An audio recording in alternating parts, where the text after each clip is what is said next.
Start recording button. Hi guys, this is Finding Your Vision, episode 2. I've just got the back-facing camera. I've just got it pointing towards my scanner.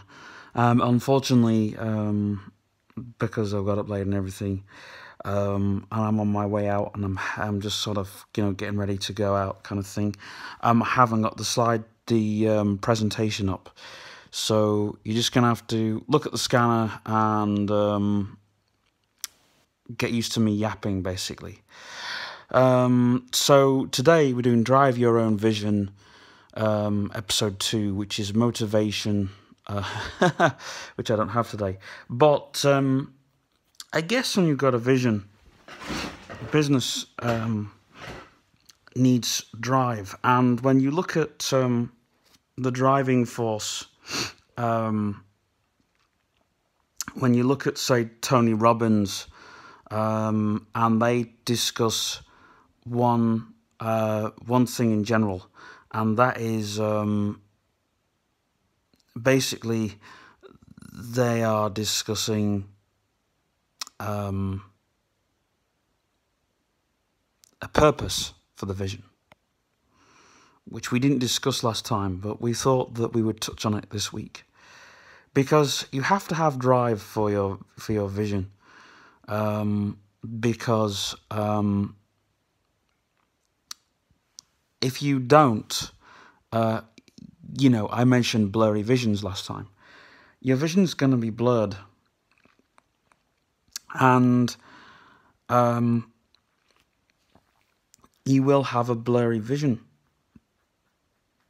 I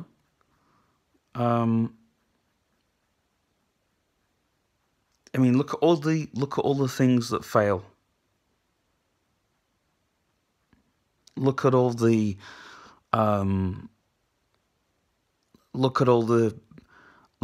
people that fail, and you see where they have become. If we humans didn't have skeletons, we'd be a blob. That's basically when you look at an idea. A vision needs that. It needs that drive. It needs that go. You need to make sure that you can see fully the bones of the vision. I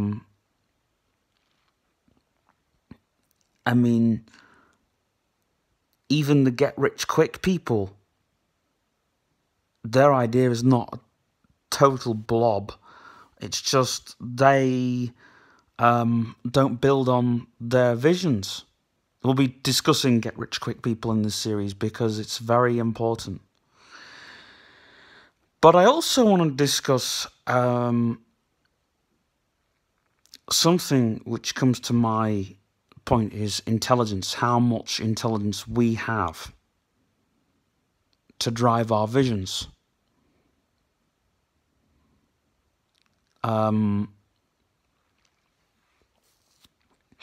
Do we have, the same vision as Steve Jobs or Jack Tramiel, or do we have the same visions as David Pleasance, or these people, just to name a few? Okay. Now, what do we see when we see an actual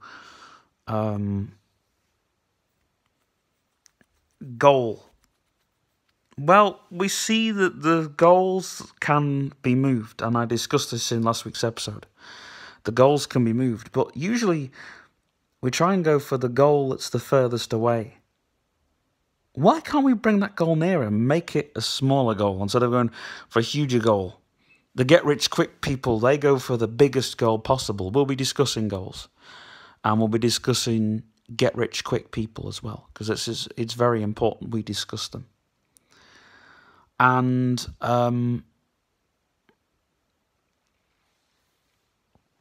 the get-rich-quick person, like the get-rich-quick people, they think big. But that's not the way to go. Because the smaller you think, the bigger you become. Think of the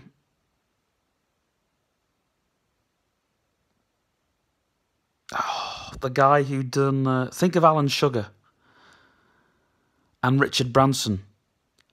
Now, both of those people, Alan Sugar was not a get-rich-quick thinker, but these are two great examples.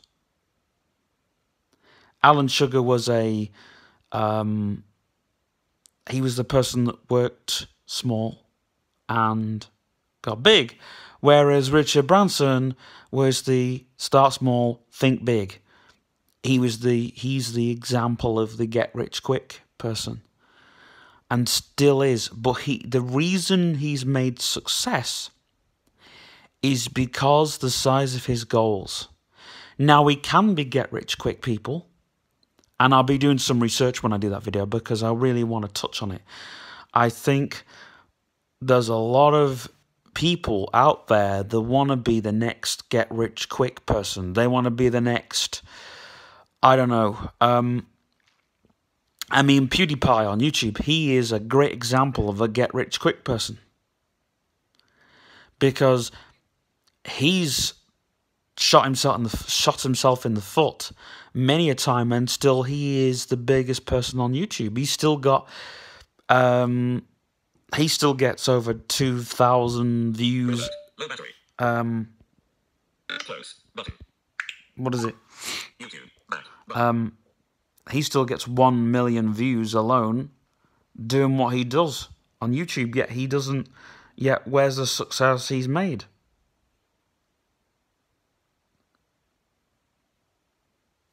So these are things I want people to sink in before they actually, you know, because the thing with NLP, right, linguistic language programming, is we have to look at our mindsets, okay?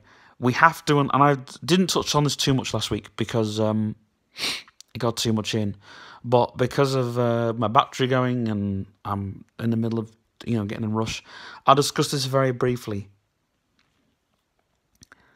Our minds have two states, a conscious state and a subconscious state. When we see our visions, our mind is in the subconscious state. And we can see, but the thing is, when we know that vision is in our hearts, we see it spiritually. And